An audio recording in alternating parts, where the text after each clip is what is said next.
مطابق او په دې دور کې صاحبان ماشاءالله هر سړی ګرم دی، هر سړی خېټه پړسول زمو مفسر د قرآن یم، هر سړی بوټ ته ودرېږي چیټ جی پی ټي شوی دی،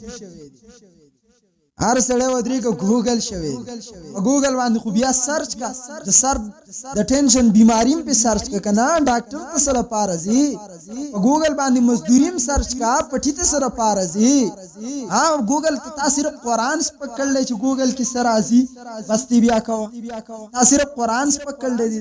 الله جل جلاله دې معافي وکي. وس راشي صحیح روایت دریم نمبر نبی علیہ الصلوۃ والسلام فرمائے حاکم د عبد الله بن عمر قال رسول الله لا ياتين على امتي ما اتى على بني اسرائيل بمثل خزو النعل بالنعل. زما په امت بد الله پیغمبر وای د سي دور راش څنګه په بني اسرائيل باندې راغلو یو پیزار چې څنګه بل پیزار سره برابرېږي هغه شانتي به دی د بني اسرائيل سره برابر شي. د کې اشاره ده یو روایت کې راځي زما د امت علما د بني اسرائيل د انبیاء په شان دي. د بني اسرائيل انبیاء چې څنګه دعوت کاو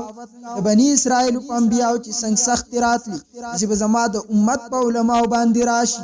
بني اسرائيل په فرقې راويستي هر سړی په قرآن کې مفسر شو لکه هر يهودي عالم ان تر دې چې خزه معلومه خزه هم پکې عالمان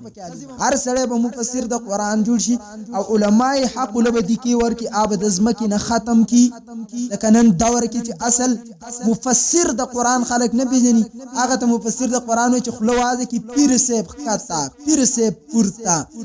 تعویز خطا تعویز پورتا بس دای مقصد ګرځول چې د یو څو سیکولر فضلونو کې ځان د پاره ځای وکي.